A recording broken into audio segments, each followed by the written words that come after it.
Hello, and a very warm welcome to this week's edition of the Irish Angle, our weekly discussion show. As usual, I have Emma Nagle and Johnny Ward here, and we're going to go through all the things that happened in the last week. Emma, Johnny, welcome to the show. Thanks, Vinny. Thanks, Vincent. Now, we'll start off with York, and you were there, Emma, so we'll go through some of the things. We might go through them in a chronological order. Some of the days. Start off with Wednesday. We had Prince of Arras beating Carmers in the Great Vaultitude, and of course Lambourne didn't really turn up. Aidan said it turned into a sprint. What did you make of that, Emma? You had Carmers from your yard. Paddy Toomey's finishing second. Good run.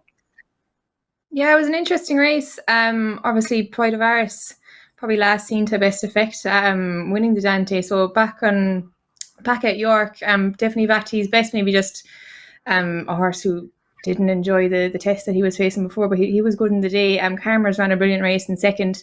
Maybe didn't get all the luck and running. Kind of took a while to try and get off the rail. There was plenty of traffic there, but he flew home in fairness, and it looked like kind of a perfect trial for Ledger for him. So you'd have to be delighted with that one. It was mad. It's actually his first time running at 1.5 miles. Like, probably isn't too many horses who start off over 1.5 miles, win over further distance, and then drop back down to 1.5 miles. But he showed a bit of class, I thought.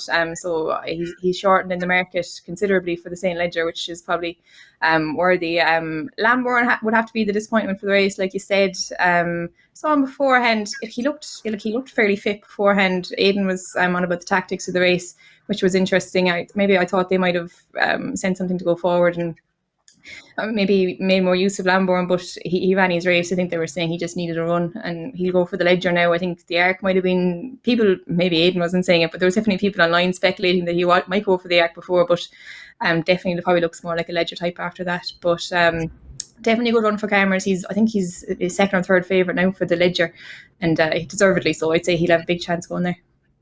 Great stuff. Well, the other big race from that day was the Judmont International, where we had Ombudsman. I thought that was a great price, to be honest with you, Ombudsman on the day. Beat Delacroix and all the rest. But anyway, the big story there, besides Ombudsman winning, was Beer Castle, the pacemaker, who went off in front and looked in an unassailable lead with a couple of furlongs to run, and then fell in a little bit of a hole, still finished third. What did you make of that race, Johnny, particularly the pacemaker issue? Yeah, just briefly to speak on Lambourne, I was just looking up the last 13 Derby winners now, just in terms of the relevance of the Derby to stallions and like the really great racehorse going forward. Like, and it's mad looking at these, how many of them have made like very, very run-of-the-mill stallions or not stallions at all. So since Camelot, who obviously is still a leading sire in relative terms, we've had Ruler of the World. Australia's had a decent year, but Golden Horn, Harzan, Wings of Eagles, Massar, Anthony Van Dyke, Serpentine, Adair, Desert Crown, August Rodan, City of Troy and Lambourne. So the last three obviously in the early days, but like is the Derby a stallion making race now? And I think Lambourne, like, as much as, you know, didn't look a run of the mill Derby, I thought he was very disappointing. As for Ombudsman, I was sort of talking him up in the show, and then I ended up tipping Delacroix on the day, because at the prices I thought with the pacemaker, Burcastle supplemented, and I was speculating. I remember on the on Off the Ball, sort of the morning of the supplement, the supplementing of the horse, was like, where is the pace going to be in this race? Because they don't seem to have supplemented anything, and then they did supplement a horse, and you wrote a blog on it today, Vinny. It's like, where are we with pacemakers now? It was an extraordinary race to watch, because there's no way, like, I was thinking of this today and I still can't get my head around it. If you ride a bike and you go out in front, you've basically no chance. Like, you're just way easier being in a pack of bikes and getting aerodynamic kind of ease off the pacemaker. And if you drive an electric car, if you can put that electric car in behind something on the motorway, you'll notice that you're using far less energy. I can't get my head around, the jockey will have to explain this to me, how horses who go out in front and go into the wind or go into like the air on the day are advantaged. And when you have a pacemaker, does it matter if it's a headwind or a tailwind? I'm not sure, but how can you get a situation where Burcastle, who, as much as he's not a bad horse, beats Everton Bar, like Delacroix beat him by I think half a length. So how do you have a pacemaker who's such a big price, who gets into such a situation that five other jockeys are either sort of looking at each other in the sense of, have we let this fella go too far, or am I going to be a fool here if I go after him? But this shouldn't happen. Like, it should not happen that this horse finishes so close to the first two and beats, much shorter price horses, and we saw it with Kirat as well. And I agree with you in the sense of we do need to change the rules there. I do feel that punters are kind of treated like an irrelevance sometimes in terms of races, where you have a pacemaker who has gone in entirely to make the pace, but if you're a punter, you don't necessarily know that. You have horses going into races where the trainer would say afterwards, he was 75% fit. We had a situation where we had a horse this year in a chase in Wexford, and you made an interesting point afterwards, Vinny, where the trainer reportedly said to the jockey beforehand, don't hit the horse. That was none of these things are declared for punters beforehand, and we do need a situation now where if horses are absolutely put in as pacemakers or intended pacemakers, or if horses aren't nearly fit enough, or if horses are basically not going to have a jockey who's going to be fully vigorous beforehand, we need more information for punters, because we can't rely on punters going into a race like this and not really knowing what's happening.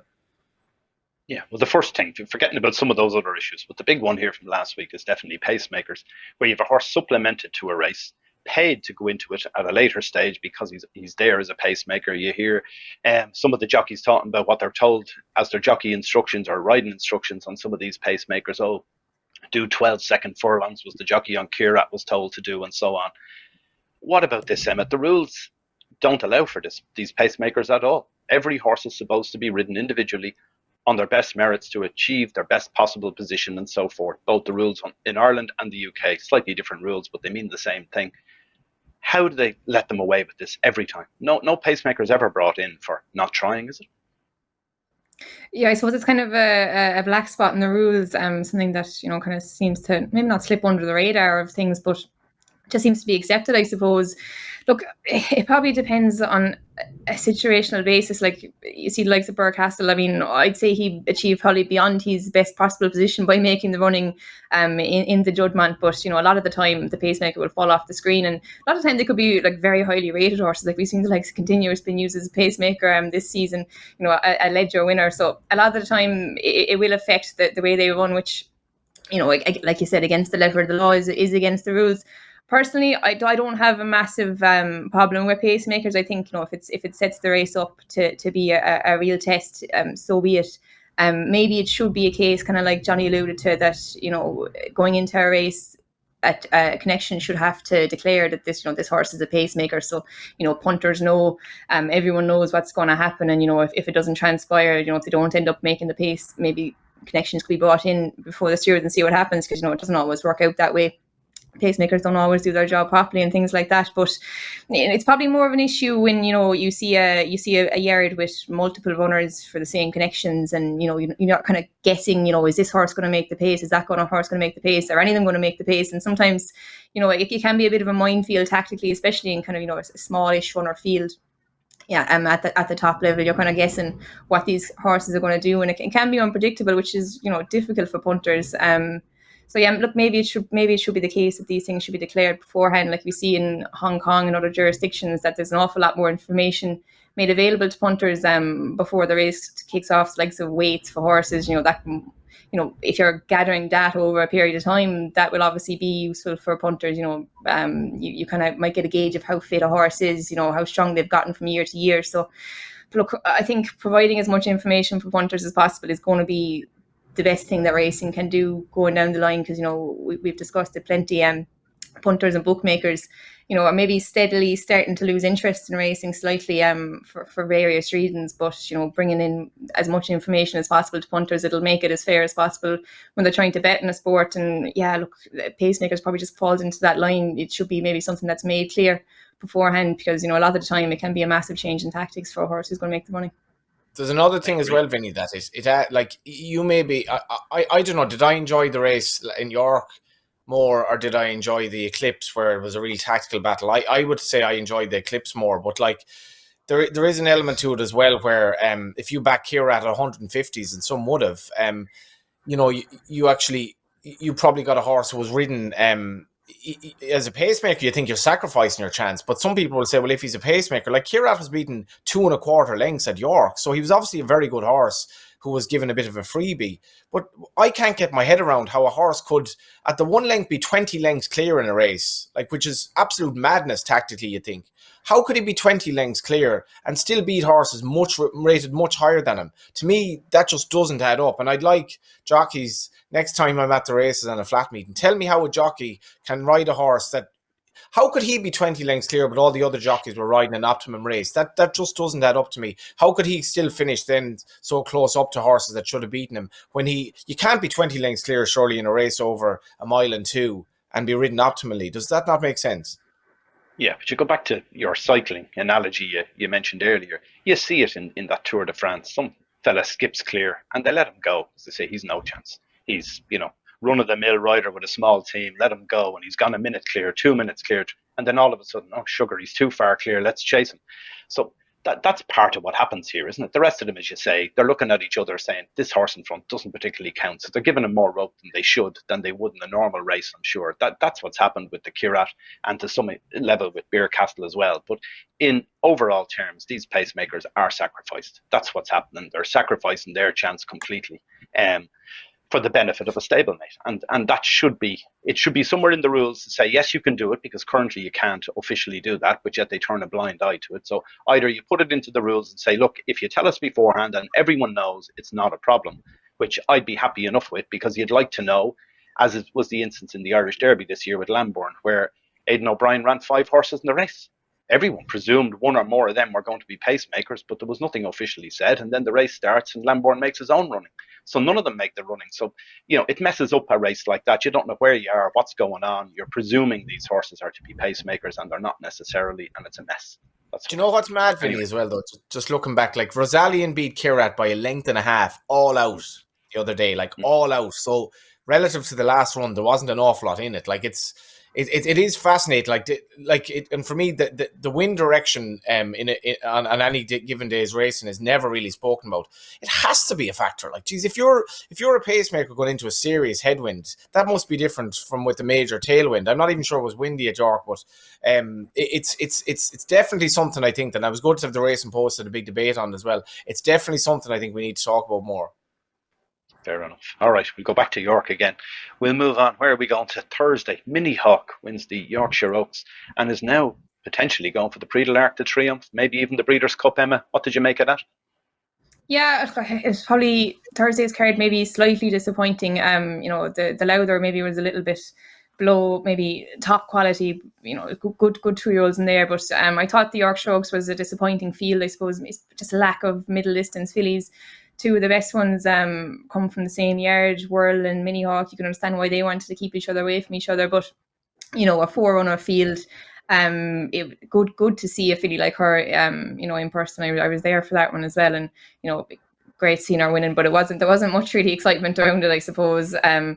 She won as easy as you like. It was good to let Estrange take her chances, I suppose, added a little bit to the race, even though it wasn't her best ground. She looks like she's going to go for the Arc as well. Yeah, the Arc will be interesting now. Like, it's three fillies topping the betting. I think Calpana, Whirl and Mini Hawk all fairly close together there. There isn't a whole pile separating them. And so I'm really looking forward to it. And you wonder what will Ballydoyle do with their fillies. Like, will they let them take each other on in Longchamp? I'd love to see it anyway, because I know we saw them facing off in Epsom, but I'm a massive fan of Whirl, and I wouldn't be shocked to see her reversing that form if they both did show up in Longchamp. Interesting. Ballydoyle, they've some amount of contenders for that race, haven't they? Everything from Lambourn all the way through. They could literally run their own Prix de l'Arc de Triomphe if they want. Anyway, we'll move on to Friday. And you were in York on Friday, Emma, and we had the Nunthorpe Asafura. That was some performance. A 7-year-old mare, after winning 2 Group 1s in the UK for an Australian racehorse. Unreal. What did you make of that, Johnny?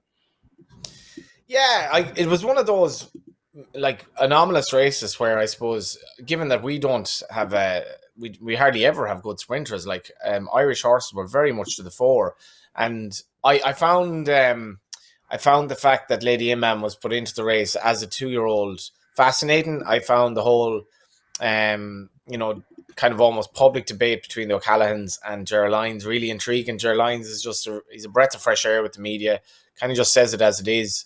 And I don't think he was in any shape or form having a cop out by saying, well, sure, at least I've gotten my my bid in to say I'm not mad in this before the race. Like I could not see how a 2-year-old would win that race, even though a 2-year-old filly even has won it in the not too distant past. I thought it was a massive question for a horse who wasn't a superstar, but the owner justifiably, and the owner should absolutely be deciding where his or her horse runs. He or she is paying the bill, and the Callahans were like, sure, what's to lose here? And in the end, they didn't lose that much. They gave it a go and it didn't work out. She's quality was high ranking in the race. Arizona Blaze went off favourite, so you'd 3 Irish runners for different yards prominent in the betting, but it just, I don't know, kind of just proved to me the horse rated 99 finished second. I just think the sprinters at the moment around here are just very, very average, and I don't know if this race did anything to dissuade me from that idea. It was great stuff from Oisin Murphy, but I don't know, the sprinters at the moment just aren't very good in these parts. Well, just going back to that race, you talked about Lady Emma. She seemed to get very upset in the parade ring before the race due to the loud music being played adjacent to the parade ring. What about this, Emma? You were there. How loud was it? Did it affect you? It didn't affect me though, but yeah, look, it's something. It's not just York. To be fair, I couldn't fault York as a racecourse. It was a brilliant experience from start to finish. A brilliant track, and it's not something we just see there. Like I've been at plenty of race meetings in the last few years where there's been kind of loud music in the prelims, and some horses obviously manage it fine, but for like a 2-year-old filly coming into a race like that, it's a real boiling point, and it's not something like I don't think you need it in the build up to a race. With music playing around the parade ring. We have the horses in front of us. Maybe have someone on the microphone talking about the race. I don't think anyone there would be missing music if they stopped playing it. And like if it's upsetting the horses, I don't see the point in it. I saw Lady Emma and she got fairly worked up. I think it was shown on the TV as well, which definitely you'd imagine would have had a massive effect on her chances, like a 2-year-old coming into that race. I'd be fairly, I wouldn't be too happy if I was Connections anyway. And look, I don't know, like I've been to like student races is probably the worst of it. I remember I was walking, I was leading up a horse in Cork last year, I'd say, and walking down, they have a marquee down the bottom of the stand there, which is fairly close to the parading, and like it was actually like walking into a nightclub. The music was so loud. Like luckily enough, that most of the horses didn't take too much notice, and I've seen people discussing it happening at the Cora as well. There's a marquee there near the pre-parade ring. Look, I think like do it after racing, play all the music you want, but like during the racing while there's horses around, like you have to put them first, and that's what the people should be there watching the horses, not listening to the music around the parade ring. We saw that was it Epsom a few years ago as well, that for some reason they decided to set off fireworks on the way down to the start for the Derby. Like it was just lunacy. Like so I don't know, like who's making these decisions in race courses, and I'm not just singling out York because there's been worse happen elsewhere, but it's obviously something that's not necessary in my eyes, and yeah, if it's affecting the horse chances of a horse, like, just turn off the music for a few minutes. You can imagine the Ballydoyle horses, Vinny, like they've gone from listening to Beethoven at home in the stable, and now they go into techno and trance or whatever. Like it's, I find it like I think at Downpatrick they've a little kind of, they play a little bit of a jazz band up kind of near enough to the betting ring, and it's actually lovely and it's not that loud. And I in Killarney the other day, the first day or two, they had a couple of lads playing kind of Irish trad music, and it was nice, but it wasn't that loud. But then on the Saturday, they had very loud music, like, and it's definitely something like the horses are the stars. They're the athletes at the racetrack. They do not deserve to have, like, you wouldn't have sports people going to an All-Ireland final where there's something that is completely, like, you see at the, when there's noise at the snooker or whatever, it disrupts the players. They shouldn't have to deal with that. They really shouldn't. And race courses, as much as they're making an atmosphere, the horses are the stars. It's not a music festival. I agree. Yeah, I think those public address announcers sometimes as well, by default, they tend to love the sound of their own voice too, so they just keep rabbiting on, telling you what's coming next. Just incessant noise around that parade ring doesn't suit me. Anyway, we shall move on to Saturday. Well, we've one more from Friday as well, with the Lonsdale Cup Trawlerman wins again from Sweet William. That was probably predictable, I suppose. But Saturday, we'd Never So Brave, Oisin Murphy again, another Group 1 from City of York Stakes, and Rosalien beaten there. What about that? Rosalien dropping in trip mightn't have suited. Emma, what did you think? Yeah, a bit disappointing. Obviously, I had missed his engagement in France the week before, which was a stone bruise or something like that. But you have to give it to the winner. In fairness, improving as a 4-year-old the whole time. Kind of came up from handicap grades. Ran in a few handicaps since transferring to Andrew Balding, and was very good in the day, you'd have to say. Like, obviously the first running as a Group 1 in this race, and look, I don't think you can make too many excuses for Zion on the day. I thought it was a fairly good race. And the Ebor obviously was the big one on the Saturday for Willie Mullins. I was looking at Willie Mullins' stats. Just like his flat runners the last few weeks have been absolutely flying. I think he's 45% strike rate in the last 21 days on the flat. I know Johnny was mentioning before we came on air, Henry de Brom has been having a great time, and Gavin Cromwell as well. I just don't think you can underestimate the skill of these trainers to be able to train, horses from any trip from, 5 furlongs up to 3 miles, to be able to get them to win at these big festivals. Willie Mullins had a 2-year-old winner during the week as well. I think just the talent of these trainers to be able to do it, because it's obviously going to be different transferring from Gold Cups to York festivals and things like that. But I thought Ethical Diamond was brilliant in the day, and I saw interesting Willie getting interviewed afterwards. He won't be able to go to the Melbourne Cup because he won't pass the veterinary requirements down there. He's a screw from an old injury, so that's a bit disappointing, because you'd imagine that's one that Willie would have. Willie always wants to target the Melbourne Cup, but unfortunately Ethical Diamond won't be heading down that route. Yeah, that Ebor, that was some result for Ireland, wasn't it? 1, 2, 3 for the Irish, including, as you say, Henry de Brom had the runner-up in it. What do you make of that, Johnny? These jumps trainers, they're well able to adapt to the flat when they want.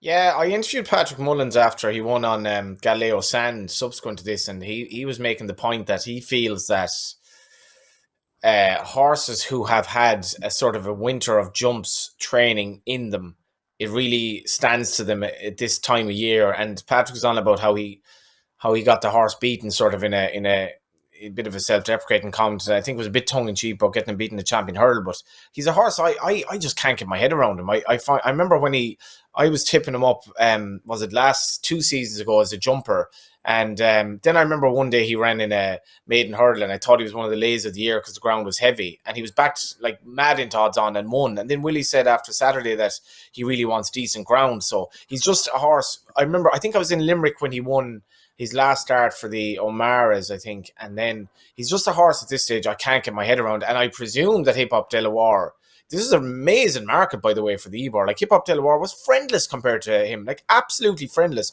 Who knew? Like, who had the gumption in a market where, as much as the betting ring is dying now, to make this horse so much shorter than a stablemate that all week was all the rage. And you saw the race last year, how well he was fancied relative to how unlucky he was, and ultimately he ran well. So it was a really intriguing race to watch. Shamie Heffernan got a great spin out of Ascending. I do want to give Henry de Brom a mention, because from Killarney on Friday evening, when he started off Friday evening relatively disappointingly with Costa Curta finishing a moderate third in the novice hurdle at Kilbeggan, but from then to the end of Saturday he won with Quantum Quest at Killarney. Chutzbal, who was rated 70, won a Premier Handicap in Killarney. He then followed that on with Ascending down Mexico way, and Talara had won the listed race in the meantime. Andrew Slattery, brilliant ride out in front. Then he ended up at Killarney with Coming Up Easy, winning under Jordan Gainford.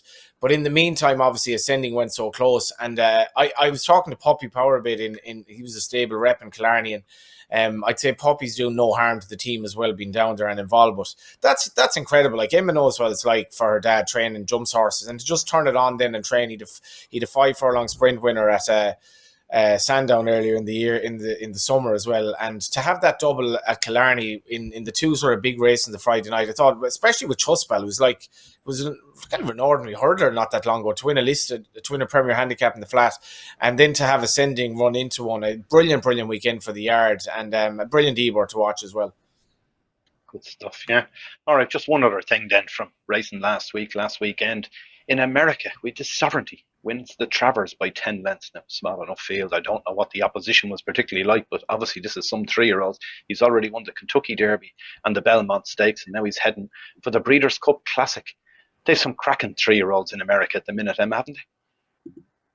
Yeah, it's exciting, and it's always nice to see kind of a star like that emerge kind of on the build up to a Breeders' Cup. I suppose last year there was plenty of hype around City of Troy and a couple of the American horses as well, but I think he's the first horse in 30 years to do that big treble that he achieved. But yeah, it's definitely, look, I'm not a massive follower of the American dirt racing, but he's definitely one that you'd be looking forward to tuning into when he shows up in Del Mar in a few months' time. Yeah, are you going there? I'm not. No, list, I I'd was say. hoping to get over there, but it's definitely on the list, so I won't get there this year, unfortunately. All right, yeah. Still a few things to tick off on that bucket list of yours. You're going through them quick enough, all the same, I have to say. Anyway, we'll move on to a couple of other things, Johnny. The Listowel Harvest Festival coming up next month. They have a new ad for Listowel. It's a cracking ad, actually. Really enjoyed watching it. What did you make of it? I loved it, actually. I have to say, I'm not working at Listowel now this year. I'll see if I'll make it down or not. I was there last year, and it's definitely an experience. The Harvest Festival. They've young lad Jeremy Mulvale, who is sort of in charge of their social media team, and Listowel. I know it's a bit different because they're working off a good base with the Harvest Festival. It's a real it's a massive tradition, but I was actually working the other night. I hadn't seen the Listowel ad before, and it just came on, I think, just before I was about to come back from the break or whatever, and I'd never seen it before, and I was kind of watching for the first time. Thought it was really, really nice, like just a lovely thing, and they're innovative at Listowel. They had that big kind of teaser about Frankie come to Listowel, and instead of having Frankie Dettori, they've Frankie from the Race Day TV, Frankie Foster, who I met recently. That's kind of a sign of Listowel, I suppose embracing the way things are moving with TikTok and all of these things, and that will work. Like it will actually get people. It'll promote the idea of Listowel, and I thought that was a great idea. They teased it as if it were Frankie Dettori, but it was a guy who'll actually probably have more of an effect on the crowd in some respects, or certainly in the long term, selling it in Frankie Foster. And then the ad was just lovely. I thought it was a lovely, lovely idea. Like I feel I've made this point before. I think a lot of racetracks do not give a crap about getting people racing. They've completely dropped their guard, and they've been relying on media rights money too long. And that's all well and good, but long term, if you go racing and it's dead and there's no atmosphere there, you're inclined not to go again, and that's a vicious circle. And Listowel, as much as it's like a lot of these meetings, it's very reliant on weather, and it's when in Kerry, you don't know what you're going to get, at that time of year. But I thought it was great stuff. I interviewed Pat Healy and Ger at Killarney, and they give great kind of. They love Listowel, they love the festival, and they've done great promotional work for me. Yeah, be part of the drama is the catch line for it. So everyone should be part of the drama. Head to Listowel next month. All right, we'll go on to our horses to follow from last week. As usual, I suppose I'll start off at one. It's quite recent, actually. It was the second last race in Naas on Sunday, an apprentice race won by Ariana, a filly trained by the Harties, having the first run for the Harties. It was ridden very well by Jessica O'Gorman, who made all the running and stole the race to some degree, I suppose. Hadn't run for 260 days, back from 33 to 1 to 11 to 2.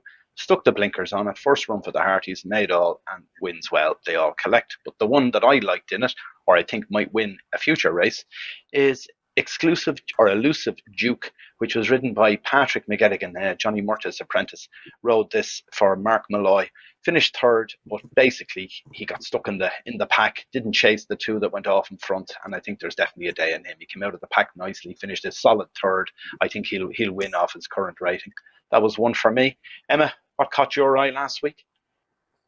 I think we saw two very good fillies winning over the weekend. First in the debutante Composing was very impressive, I thought, winning for Aidan O'Brien. She went off hot favourite.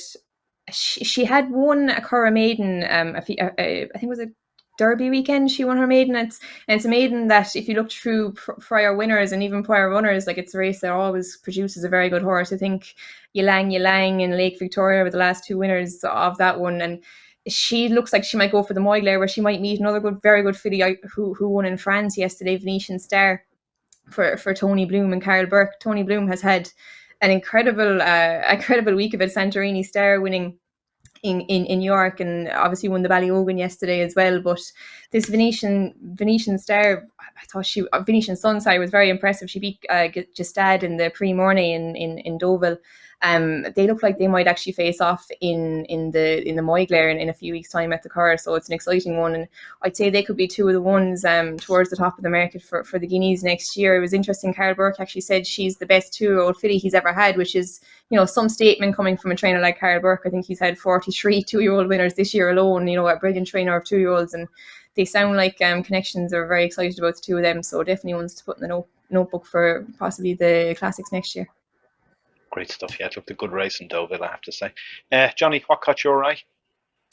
Yeah, one of the horses Emma mentioned, I'm torn between the two Group 2 winners at the Curragh in Constitution River and Composing.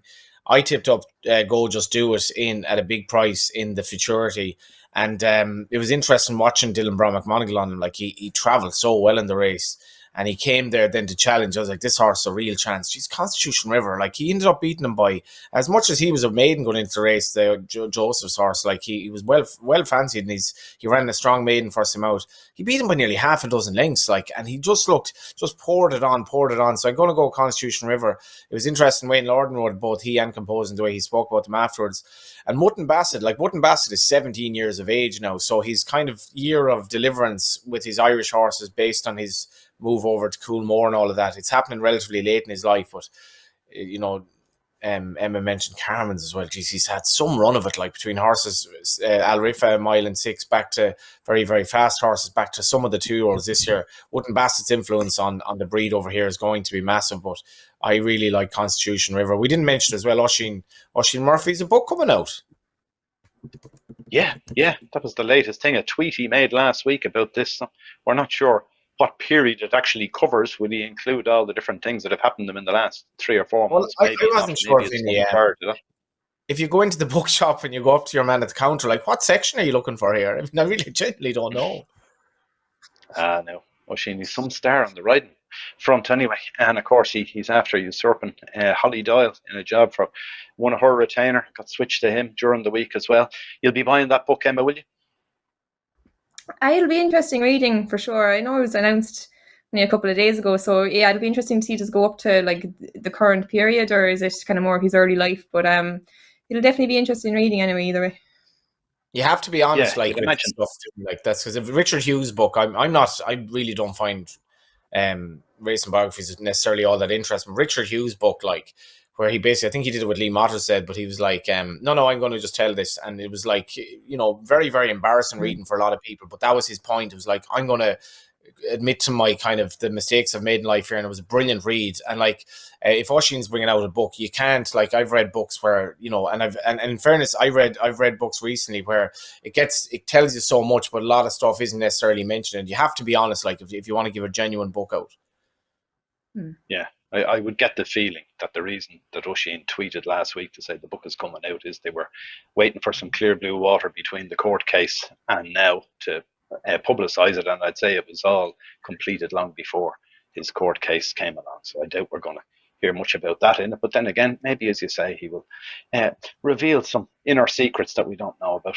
Anyway, that's it from us for this week. So make sure to tune in again next week when we'll have more of the same. We've got the Cambridgeshire, is it, in the Curragh Sunday big handicap sponsored by Paddy Power. That'll be interesting to see how that goes. Always a big betting heat.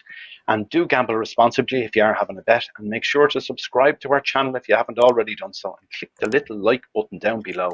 It helps our numbers. Thanks very much for everything. And we'll see you all again soon. Bye for now.